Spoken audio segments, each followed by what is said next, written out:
One of the ways that we navigate extraordinary moments in our lives is through ritual, in good times and in bad times. When we welcome new life, we do so with a ritual, a baby naming ceremony, a brit milah. And when we celebrate marriage, we do so with a ritual, the rites and customs under the chuppah. When we say our final goodbye to a loved one, we do so with a ritual. A funeral is the way we bid farewell to those we love. And these rituals, these customs, the words we say and the rites we enact, they give us direction in moments that are often simply overwhelming. The ritual helps guide us through these highly charged times. A painful ritual has developed over the past few years in the wake of shootings that have taken place in schools and in houses of worship, in public places, at rock concerts, in shopping malls. We hear about the event on social media or in a news feed. A friend posts a link to the story, and sometimes we add a comment, our own words of disbelief or outrage. Sometimes it's the trite but true thoughts and prayers. And sometimes, rather incoherently, we use our words to express simply, there are no words. And then comes the responses from our community leaders, sometimes from us, from your clergy. We send an email to our community expressing our horror, sharing our own thoughts and prayers.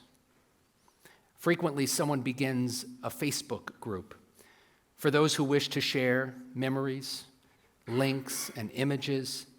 And sometimes they create an image which can be shared as a temporary profile picture.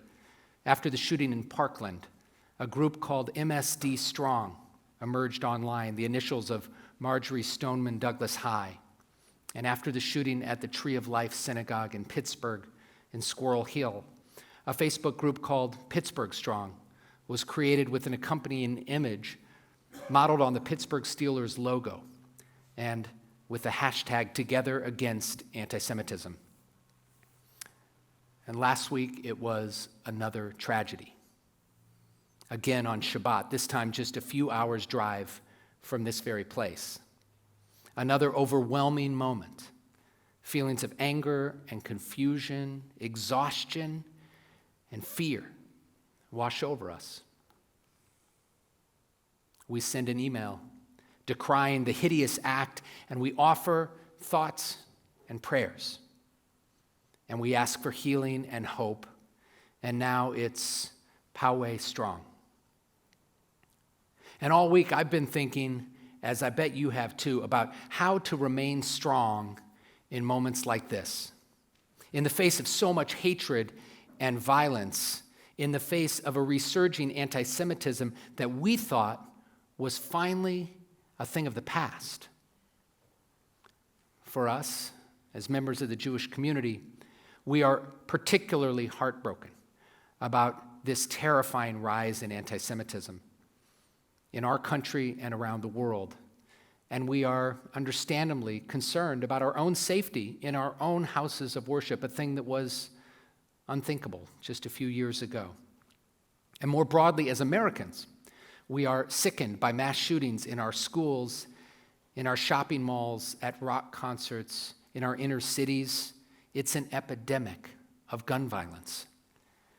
And as people of goodwill, we are devastated when we read of houses of prayer all around the world in places that really should be sanctuaries, which have instead become targets of hatred, be they mosques in New Zealand or churches in Sri Lanka. Our hearts break. MSD strong. Pittsburgh strong. Las Vegas strong. Sri Lanka strong. Christchurch strong. And now Poway strong. How do we stay strong? We come together as a community, that's one way. We offer prayers of comfort and healing. It actually does mean something, those prayers and thoughts. and we look to teachings of our tradition. That's what we do. So here's a text about strength. The Talmud teaches in the name of Rabbi Yehuda that there were 10 strong things that God created in the world, each one stronger than the other. A mountain, he says, is strong, but iron can cleave it. And iron is strong, but fire melts it. Fire's strong, but water extinguishes it. And water is strong, but clouds can bear it. And clouds are strong, but wind disperses them. Wind is strong, but in our very breath, the human body can contain it. The human body is strong, but fear breaks it. Fear is strong, but wine can dissolve it. And wine is strong, but sleep drives it off. And death, the sleep which is eternal, death is stronger than them all. The 10th strong thing is death. That's not very hopeful. That's not very helpful, is it? It's not very uplifting. But there's an 11th strong thing that Rabbi Yehuda brings to his teaching. He says, death is strong, but righteousness is stronger than death. The strongest thing in the world, stronger than iron, stronger than fire, stronger than water, stronger than sleep, is righteousness. The strongest thing in the world is our values. And we know that this is true. All of us someday will die.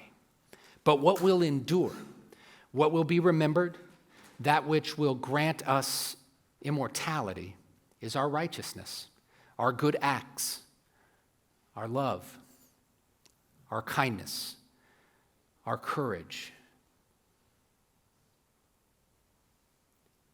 This is what it means to be strong. To live our lives every day though it may be our very last day. To live our lives in pursuit of the values that grant meaning to our existence, that is strength. And to stand up to hatred and violence, whether they threaten our own community or that of our neighbors, that is strength. To live our lives proudly and boldly as Jews with eyes wide open, knowing full well that there are those nearby who might try to harm us, that is strength. To live the teaching, love your neighbor as yourself, and to demand the same in return from others, that is strength. To affirm the truth that all human beings are created in God's own image, and to implore others to affirm that as well, that is strength. To live our values every day, no matter the threat, no matter the consequences. This is what it means to be strong, and we are strong. We are here, and we are proud.